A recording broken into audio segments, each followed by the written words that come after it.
Vous avez certainement entendu parler du fait que le Colorado refusait de soumettre le nom de Donald Trump pour la prochaine investiture républicaine. Il se trouve en fait, et ce qu'on comprend quand on creuse un petit peu Catherine, que ce dossier est potentiellement extrêmement gênant pour Donald Trump parce que ça pourrait carrément l'empêcher d'être candidat pour l'investiture l'année prochaine. Oui, c'est ça. Alors en fait, la Cour suprême du Colorado considère que, vu son rôle dans l'attaque du Capitole le 6 janvier, il ne peut pas concourir à la primaire qui va se dérouler dans le Colorado. Ça ne veut pas dire dans les autres États américains. Mais d'abord, évidemment, il peut y avoir un effet boule de neige. Joe Biden, qui jusqu'à maintenant évitait de prononcer le nom de Donald Trump, non seulement le cite, mais dit également qu'en effet, il a joué un rôle, il a même soutenu l'insurrection du 6 janvier. Donc on voit bien que pour l'instant, ça ne concerne que le Colorado, que le vote pour le désigner comme candidat éventuellement des Républicains, la primaire, ce sera le 5 mars, mais que justement, le temps qui va s'écouler va peut-être permettre à d'autres États, à ce moment-là, de décider de faire la même chose.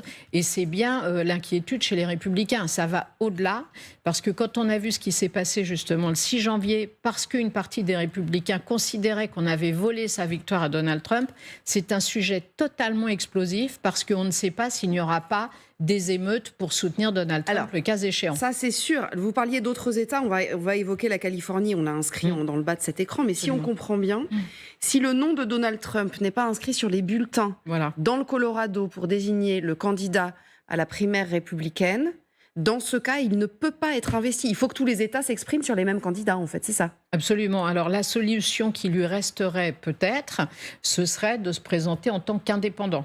À la présidentielle. Pour être candidat à l'élection présidentielle de l'année prochaine. Mais évidemment, on imagine bien, dans les sondages, Joe Biden n'a jamais été aussi bas depuis son élection. Donald Trump, lui, à l'inverse, caracole en tête. Et à chaque fois qu'il a un problème judiciaire, il gagne encore plus de voix et encore plus d'argent, parce qu'aussitôt, il demande à ses supporters de lui envoyer de l'argent, justement, pour soutenir sa campagne.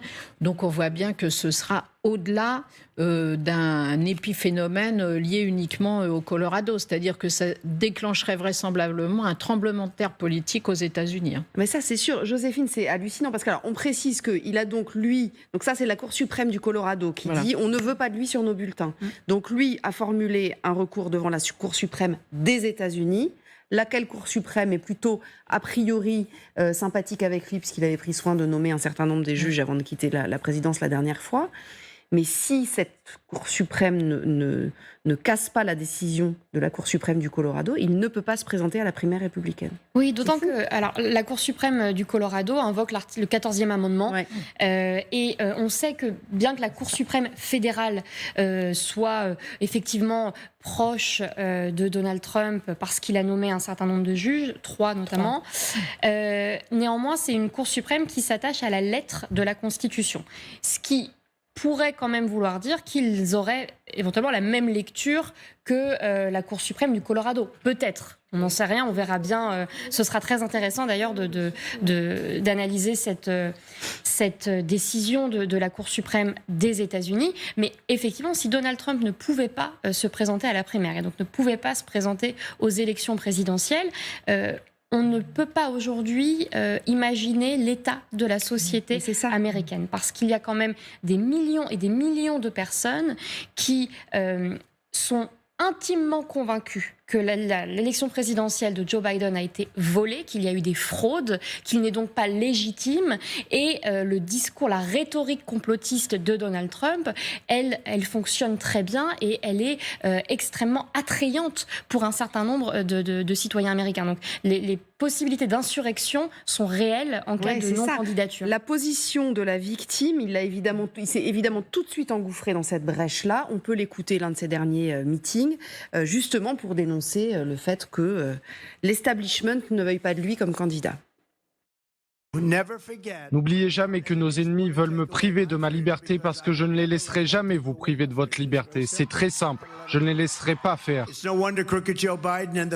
Il n'est pas étonnant que l'escroc Joe Biden et les fous d'extrême gauche cherchent désespérément à nous arrêter par tous les moyens. Ils sont prêts à violer la Constitution américaine à des niveaux jamais vus auparavant afin de gagner cette élection. Joe Biden est une menace pour la démocratie, c'est une menace. Ils militent pour que les forces de l'ordre interviennent à haut niveau dans les élections parce que je les bats à plat de couture dans les sondages.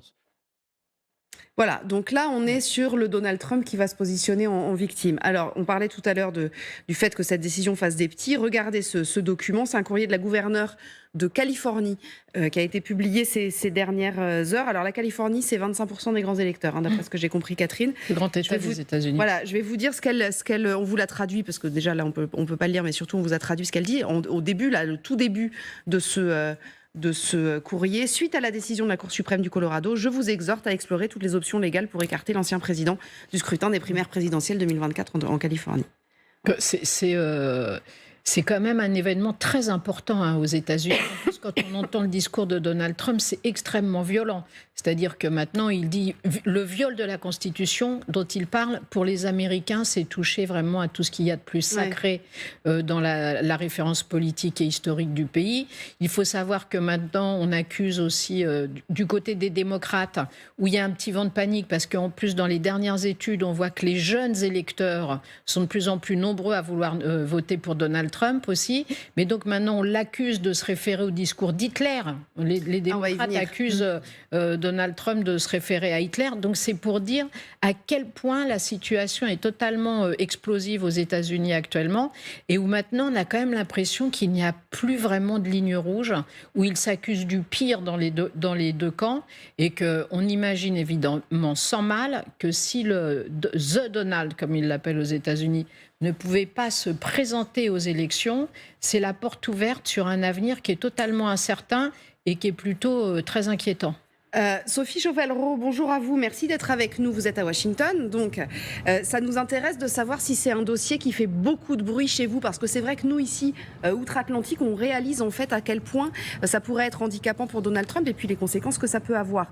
On en parle énormément aux États-Unis de ce dossier. Oui, évidemment, tous les médias américains en parlent. Une décision stupéfiante selon CNN, historique, écrit le Washington Post. C'est en effet la première fois dans l'histoire des États-Unis qu'un candidat à l'élection présidentielle, qui plus est un ancien président, est déclaré inéligible dans un État en vertu de la clause d'insurrection.